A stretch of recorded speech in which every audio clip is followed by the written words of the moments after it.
다 같이 말씀 보시겠습니다. 시편 53편에서 53편 1절에서 6절까지 교독하시겠습니다.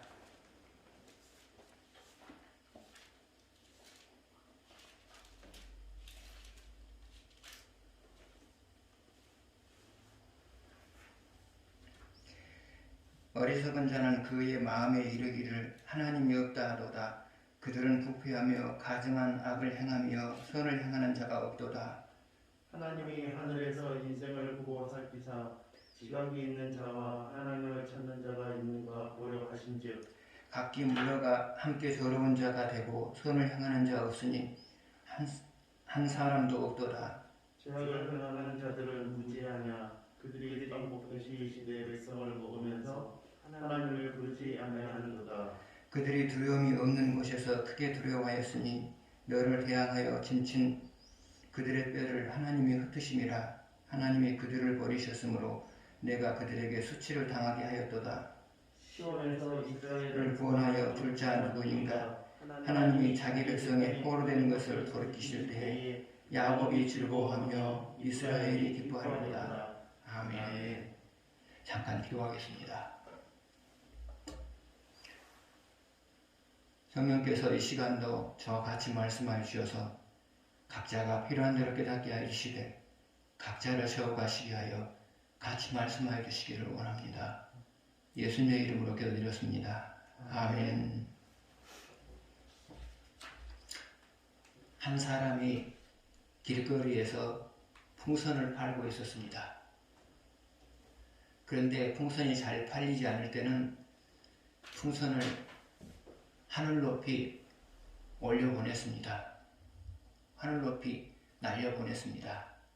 그러면 사람들은 풍선이 날아가는 모습을 보면서 그 주변으로 몰려들었고 풍선을 사곤 했습니다. 어느 날 또 평소처럼 풍선을 팔고 있었습니다. 그런데 그날도 풍선이 잘 팔리지 않았습니다. 그래서 풍선 장수는 또 풍선을 하늘로 올리었습니다. 그 풍선 중에는 파란 풍선도 있었고 빨간 풍선도 있었고 노란 풍선도 있었고 하얀 풍선도 있었습니다. 그런데 이 모습을 물끄러미 쳐다보고 있는 한 흑인 소년이 있었습니다. 그 소년이 풍선 장수에게 다가와서 묻습니다. 아저씨, 검정색 풍선도 위로 날리면 올라가요? 풍선 장수는 미소를 지으면서 말했습니다. 안 그렇고 말고 풍선이 위로 올라가는 것은 풍선의 색깔의 문제가 아니고 풍선 속에 무엇이 들어있나의 문제란다. 그래요. 풍선이 날아가는 것은, 날아올라가는 것은 색깔의 문제가 아니고요. 그 풍선 속에 무엇이 들어있느냐의 문제입니다. 여러분 역시도 마찬가지입니다. 여러분의 인생이 날아올라가느냐 올라가지 아니하느냐는 여러분 속에 무엇이 들어있느냐의 문제입니다. 그러면 그 무엇이라고 하는 것은 뭘까요? 그것은 하나님을 경외하는 삶입니다. 누구를 막론하고 하나님을 경외하면서 살아가게 되면 그의 인생이 위로 올라갑니다. 그래서 여러분도 하나님을 경외하는 삶을 살아감으로 말미암아 이전보다 위로 올라가는 그런 인생이 되었으면 좋겠습니다. 오늘은 본문을 중심으로 해서 인생을 잘 살아낼 수 있는 이유, 인생을 잘 살아낼 수 있는 이유라는 제목으로 말씀을 전하고자 합니다. 먼저 1절을 같이 보시겠습니다. 어리석은 자는 그의 마음에 이르기를 하나님이 없다 하도다. 그들은 부패하며 가증한 악을 행하며 선을 행하는 자가 없도다. 6절 앞부분을 보게 되면 어리석은 자는 그의 마음에 이르기를 하나님이 없다 하도다 그랬어요. 어리석은 자는 그의 마음에 이르기를 하나님이 없도다 라고 말하고 있어요. 그러면 방금 읽은 말씀 중에서 어리석은 자의 특징은 무엇이라고 말하고 있죠? 그것은 하나님이 없다고 말하는 거예요. 그래서 어리석은 자의 특징 중에서 가장 큰 특징은 하나님이 없다고 생각하는 거예요. 그러면 하나님이 없다고 생각하는 것이 가장 어리석은 이유는 뭘까요? 첫 번째로 하나님의 지배를 받고 있으면서도 하나님의 지배를 받고 있음에도 불구하고 하나님이 없다고 말하고 있기 때문에 그래요. 이 세상에 존재하고 있는 모든 사람들은 하나님의 지배를 받고 있어요. 하나님을 섬기는 사람도 하나님의 지배를 받고 있고요. 하나님을 섬기지 않는 사람도 하나님의 지배를 받고 있어요. 그러면 사람이 하나님의 지배를 받는다고 하는 것은 뭐냐?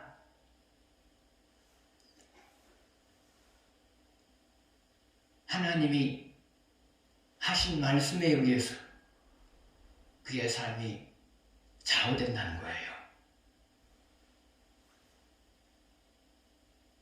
그러면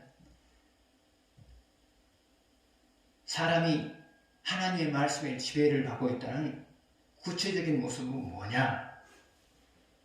첫 번째로 말씀을 순종하면 형통해요. 형통할 수 없는 상황에서도 형통해요. 그래서 형통하지 못하는 사람은 말씀을 실천하며 살아가게 되면 결국은 형통은 돼요. 두 번째로 말씀이 우리 인생을 사람을 지배한다는 말의 구체적인 모습은 뭐냐? 말씀을 불순종하면 곤고한 일이 생겨요. 누가 봐도 형통한 것 같은데 결국은 곤고한 일이 나타난단 말이죠. 그래서 인간은 누구를 막론하고 말씀의 지배를 받으면서 살아가요. 그러면 하나님이 없다고 생각하는 사람들의 특징은 무엇일까요? 그것은 하나님과 상관없이 살아가요. 그러면 하나님이 없다고 생각하는 사람들이 하나님과 상관없이 살아가는 이유는 무엇이냐? 그것은 내가 이모대로 살아가도 나를 응징할 사람들이, 응징할 존재가 없다고 생각하기 때문에 그래요. 그래서 누구를 막론하고 하나님이 없다고 생각하는 사람은 자기 마음대로 살아요. 그러면 하나님이 있다고 생각하는 사람의 특징은 뭘까요? 그것은 늘 하나님을 의식하면서 살아가요. 왜 의식을 해요? 내가 하나님 앞에서 어떻게 사느냐에 따라서 하나님이 내 인생을 전개시키는 모습이 달라지기 때문에 그래요. 그래서 하나님이 있다고 생각하는 사람은 절대로 이모대로 살지 않아요.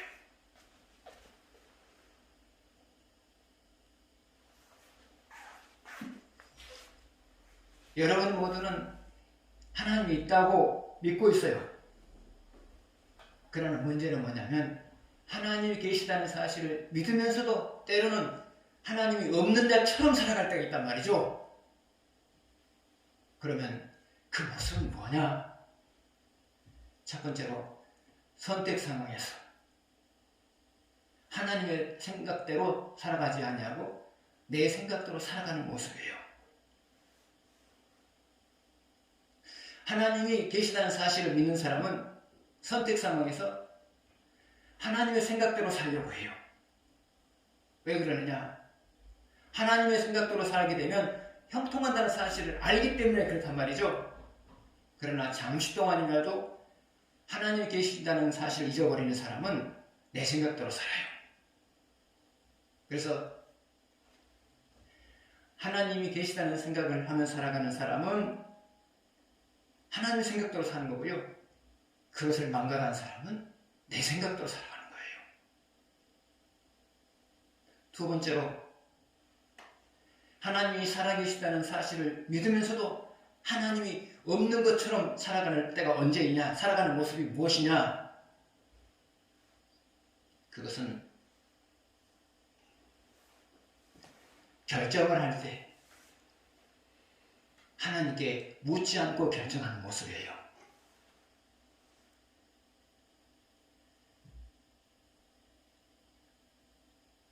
내일에 되어질 일을 아시는 분은 하나님밖에 없어요. 그러므로 무엇인가를 결정할 때 마지막 순간에 하나님께 물어보는 것은 하나님이 계시다는 것을 인정하는 것이래요. 그러나 내가 상식과 상황에서 결론을 내려놓은 다음에, 결정해 놓은 다음에 하나님께 묻지 아니하고 그대로 행하는 것은 하나님이 계시다는 것을 부인하는 것이 되어져요. 그래서 여러분들은 모종의 것을 결정을 해요. 그런데 그것으로 끝나서는 안 돼요. 그 다음에 해야 될 일이 뭐냐? 하나님, 제가 이러해서 이렇게 결정을 내리는데 하나님의 생각은 어떻습니까? 그래서 하나님이 그렇게 해도 괜찮다라고 사인을 보내면 그렇게 하는 것이고요. 아니, 바꿨으면 좋겠다. 그럼 바꾸는 거예요. 이것이 바로 하나님이 있는 자의 삶이요, 여러분이 지향이 될 사람의 삶이란 말이죠. 세 번째로, 하나님이 계시다는 사실을 믿음에도 불구하고 마치 하나님이 계시지 않는 것처럼 사는 또 하나의 모습은 뭐냐? 그것은 고민거리가 생겼을 때 절망하는 거예요. 사람은 절망할 수밖에 없는 상황에서도 하나님이 계시다는 사실을 인정하면, 하나님이 살아계시다는 사실을 인정하게 되면 희망을 가져요. 그러나 절망할 수밖에 없는 상황에서 하나님이 계시다는 것이 생각이 안 나면 절망으로 끝나는 거예요. 그래서 사람이 절망할 수밖에 없는 상황에서 희망을 갖는 것은 하나님이 계시다는 사실을 생각했을 때 그러는 거예요. 그래서 여러분, 무엇인가에 대해서 결론을 내릴 때는 항상 하나님을 생각하면서 결론을 내리는 거예요. 하나님을 생각하면서 결론을 내리는 거예요. 그래서 여러분, 사람이 자칫 잘못하게 되면 현실에 눌려가지고 아예 하나님을 생각하지 못할 수가 있단 말이죠. 그러나 그럼에도 불구하고 벗어나야 돼요. 현실을 보고 결정하는 것이 아니라 하나님의 능력을 보고 결정하셔야 돼요. 그래야 여러분이 현실을 극복하고 희망을 가지고 살게 되는 거거든요.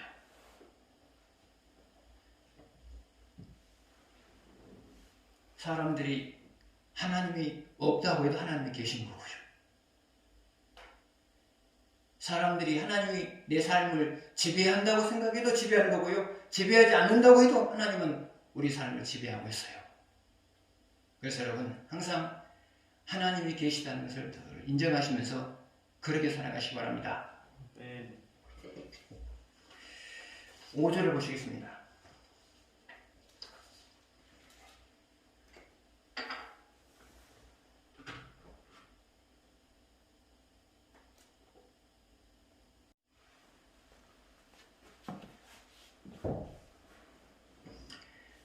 그들이 두려움이 없는 곳에서 크게 두려워하였으니 너를 대항하여 진친 그들의 뼈를 하나님이 흩으심이라. 하나님이 그들을 버리셨으므로 내가 그들에게 수치를 당하게 하였도다.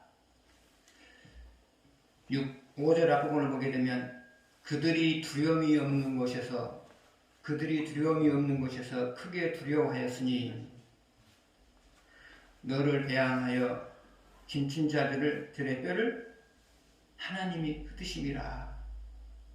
그들이 두려움이 없는 곳에서 크게 두려워하였으니 너를 대항하여 진친 그들의 뼈를 하나님이 흩으심이라 그랬어요. 5절 앞부분에서 그들이라고 하는 것은 이스라엘을 괴롭히는 나라예요. 이스라엘을 괴롭히는 나라예요. 그 다음에 두려움이 없는 것이라고 하는 것은 무엇을 의미하느냐? 이것은 장소의 문제가 아니고요. 상황의 문제예요.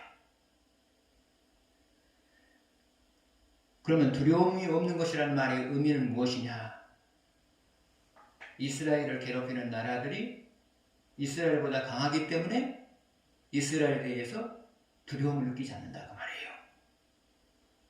강한 자가 약한 자를 보면서 두려움을 느끼는 법은 없죠. 그래서 두려움이 없는 것에서 이 말은 이스라엘을 괴롭힌 나라가 이스라엘보다 강하기 때문에 이스라엘에 대해서 두려움을 느끼지 않는다 그 말이에요. 그런데 문제는 뭐냐? 이스라엘 괴롭힌 나라들이 이스라엘보다 강하기 때문에 두려움을 느끼지 않아요? 그런데 크게 두려움을 느끼게 되었어요. 크게 두려움을 느끼게 되었단 말이죠. 그러니까 이스라엘 괴롭힌 나라들이 이스라엘을 볼 때는 두려움을 안 느껴요. 그런데 두려움을 크게 느끼게 됐단 말이죠. 왜 그러냐? 이제 그 다음을 보면 알 수 있어요. 그들이 진침 너희를 대항하여 진친 그들의 뼈를 하나님이 흩으셨음이로다 그랬죠? 뼈를 흩으셨다는 것은 무엇을 의미하죠? 뼈가 흩어지면 죽는 거죠? 하나님이 이스라엘을 괴롭힌 사람들을 하나하나 죽이기 시작했단 말이죠. 근데 문제는 뭐냐면 사람을 통해서 죽였으면 그들이 대응을 할 수가 있어요. 덜 두려워요. 그러나 하나님께서 사람이 생각지 못한 방법을 통해서 보이지 않는 건데 죽여갔단 말이죠. 그러다 보니까 두려움이 더 큰 거예요. 사람이 사람을 죽이는 것은 방어할 수 있기 때문에 덜 두려워요. 그러나 보이지 않는 어떤 무기가, 보이지 않는 어떤 존재가 사람을 죽여간다. 그것은 정말로 두려운 일이거든요. 그래서 하나님이 한 사람 한 사람을 죽이기 시작했어요. 그것을 보면서 두려웠어요. 그래서 이스라엘을 괴롭힌 나라들은 이스라엘을 볼 때는 두려워하지 않았어요. 그러나 하나님이 개입하심으로 인해서 그때부터 두려움을 느끼기 시작했단 말이죠. 그래서 결국은 이스라엘을 괴롭힐 수 없는 존재가 되어버렸죠. 여러분 역시도 마찬가지예요. 살다 보면 여러분보다 힘 있는 사람이 여러분을 괴롭힐 수가 있어요. 속수무책이죠 뭐. 그러나 하나님이 개입하시면 그들이 더 이상 여러분을 괴롭힐 수 없는 무기력한 존재가 되어버린단 말이죠. 그런데 이것은 단순히 사람의 문제만이 아니고요. 여러분 인생을 살아가다 보면 역부족인 사건들을 만나요. 그래서 여러분들은 속수무책이에요. 그러나 중요한 것은 하나님이 개입하시면 어느 순간에 여러분이 넉넉히 해낼 수 있는 일로 바뀌어진단 말이죠. 물론 그 역시도 하나님 개입 때문이죠. 그 다음에 5절 뒷부분을 보시겠습니다. 이것은 여러분이 주목하고 들어야만 이해할 수 있는 그런 내용이에요. 저도 이 기절을 가지고 설교를 해보기는 처음이고요. 이런 식으로 깨달아 보기는 처음이에요. 그래서 여러분이 주의를 기울여야만 이 말씀을 이해할 수가 있어요. 자, 5절 뒷부분을 보게 되면 하나님이 그들을 버리셨으므로 내가 그들에게 수치를 당하게 하였도다. 하나님이 그들을 버리셨으므로 그랬단 말이죠. 하나님이 그들을 버리셨으므로 내가 그들에게 수치를 당하게 하였도다. 자, 일단 분리돼서 한번 생각해 봅시다. 방금 읽은 말씀 중에서 뒷부분을 보게 되면 여기 내는 누구죠? 이스라엘이죠. 이스라엘 말이죠. 이스라엘이란 말이죠. 그들에게 누구에게요? 이스라엘을 괴롭힌 자들에게 뭔 일을 당했다고요? 수치를 당하게 하였도다 그랬어요. 누가요? 하나님이 수치를 당하게 하였도다. 하나님이 이스라엘로 하여금 이스라엘의 대적들에게 수치를 당하게 하셨다 그 말이라거든요. 근데 하나님이 이런 일들은 잘 하시지 않죠? 자기 백성을 대적들에게 수치를 당하게 만드는 일은 잘 하지 않는단 말이죠. 그런데 하나님이 자기 백성을 대적들로부터 수치를 당하게 만들었단 말이죠. 그러면 그 이유는 뭐냐? 그게 이제 그 앞부분을 자세히 보면 알 수가 있어요. 하나님이 그들을 버리셨으므로 했어요. 버리셨으므로. 아직까지도 서로 연결이 잘 안 돼요. 그들을 버리셨으므로. 이게 무슨 말이냐? 하나님이 이스라엘 괴롭힌 사람들을 버리기로 작정을 하셨어요? 작정을 하셨단 말이죠.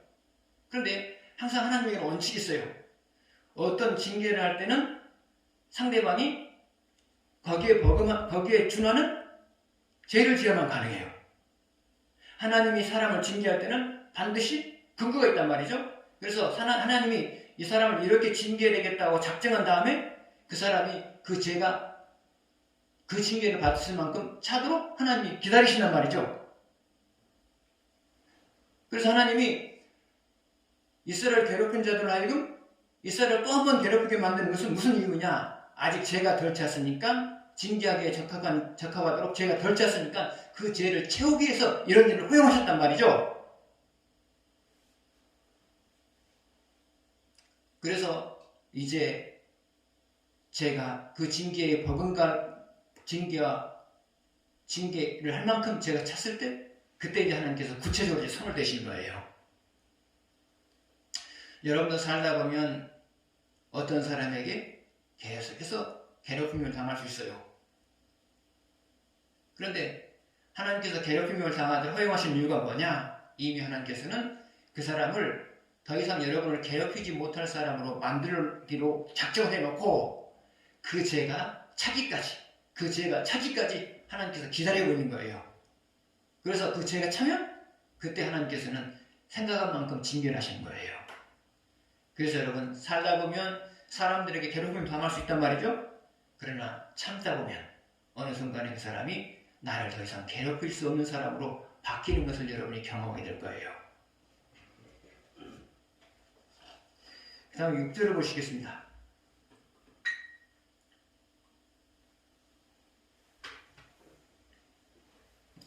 같이 읽겠습니다. 시온에서 이스라엘을 구원하여 줄 자 누구인가? 하나님이 자기 백성의 포로되는 것을 돌이키실 때 야곱이 즐거워하며 이스라엘이 기뻐하리로다. 6절 앞부분을 보게 되면 시온에서 이스라엘을 구원할 자 누구인가 그랬어요. 시온에서 이스라엘을 구원할 자 누구인가 그랬단 말이죠. 여기서 구원은 무엇을 의미하죠? 사람이 해결할 수 없는 인생의 문제가 해결되는 것. 이것이 바로 구원이에요. 그러므로 이스라엘의 인생의 문제를 해결해 주실 분은 하나님이시다 그 말이죠. 더 나아가서 이스라엘의 국가적인 문제를 해결해 줄 수 있는 분은 하나님이시다 그 말이죠. 그런데 하나님은 이스라엘의 하나님만은 아니죠. 오늘날 하나님을 섬기고 살아가고 있는 우리 하나님이시기도 하단 말이죠. 그 하나님은 여러분의 인생의 문제를 해결해 주신 분이고요. 그리고 우리가 속한 국가적인 문제를 해결해 주신 분이에요. 그래서 지금 상황들도 하나님이 개입하시면 얼마든지 해결할 수 있다 그 말입니다. 그 다음에 6절 뒷부분을 보게 되면 하나님이 자기 백성의 포로되는 것을 돌이키실 때 야곱이 즐거워하며 이스라엘이 기뻐하리로다 그랬어요. 아마 이것은 이스라엘이 바벨론이나 그 이외의 나라에 의해서 포로로 끌려간 사람들을 말하는데 아마 바벨론 포로를 생각하면서 이 글을 쓰지 않았나 그런 생각을 하게 돼요. 이스라엘이 포로로 끌려갔어요. 그러나 포로로 끌려간 사람들이 돌아올 가능성이 없었어요. 돌아올 가능성이 전혀 없었어요. 왜냐하면 포로로 사로잡아간 나라가 이스라엘보다 훨씬 강했기 때문이죠. 그런데 하나님이 개입함으로 인하여서 돌아올 수 없는 사람이, 돌아올 수 없다고 생각했던 사람들이 돌아왔단 말이죠. 이 모습을 보면서 야곱이 즐거워하고 이스라엘이 기뻐했더라. 반복을 표하기가 똑같은 말이죠. 야곱은 이스라엘이나. 여러분 역시도 마찬가지예요. 살다 보면 여러분도 포로가 될 때가 있어요. 그러면 여러분이 포로가 된다고 하는 것은 뭐냐? 그것은 고민거리 위에서 사로잡혀 있는 모습이에요. 우리 역시도 누구를 만나고 고민거리 위에서 사로잡힐 때가 있죠. 이것은 사람이기 때문에 그런 거예요. 사람이기 때문에. 그래서 그런데 아무리 생각해도 벗어날 재간이 없어요. 그래서 늘 눌리면서 살아가는 거예요. 그러나 그럼에도 불구하고 하나님이 개입하시면 우리는 포로된 상태에서 자유를 얻을 수 있어요. 다시 말하면 여전히 고민거리는 있지만 내 마음이 편안해진단 말이죠. 다시 말하면 희망을 갖게 된단 말이죠. 그래서 누구나 인생의 문제, 고민거리에서 사로잡혀서 포로가 될 수 있어요. 그러나 하나님이 개입하시면 우리는 그곳에서 벗어나서 편안한 마음을 가지고 살 수 있단 말이죠. 아직 해결되지 않아도 그렇단 말이죠. 물론 하나님께서 적당한 때 해결까지 해주시겠죠.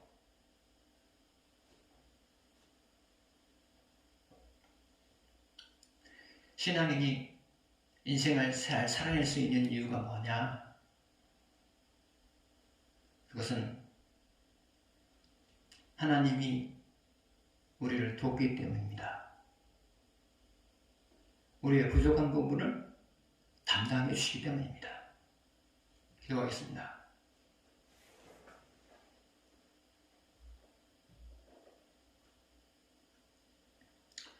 하나님 아버지, 하나님을 경외하면서 살아감으로 인하여서 하나님이 우리 인생을 높이 올려주시는 것을 경험하게 해주십시오. 선택을 할 때나 결정을 할 때나 또한 결론을 내릴 때나 항상 하나님이 살아계시다는 것을 늘 생각함으로 인하여서 바른 선택, 바른 결정, 바른 결론을 내릴 수 있게 해주십시오.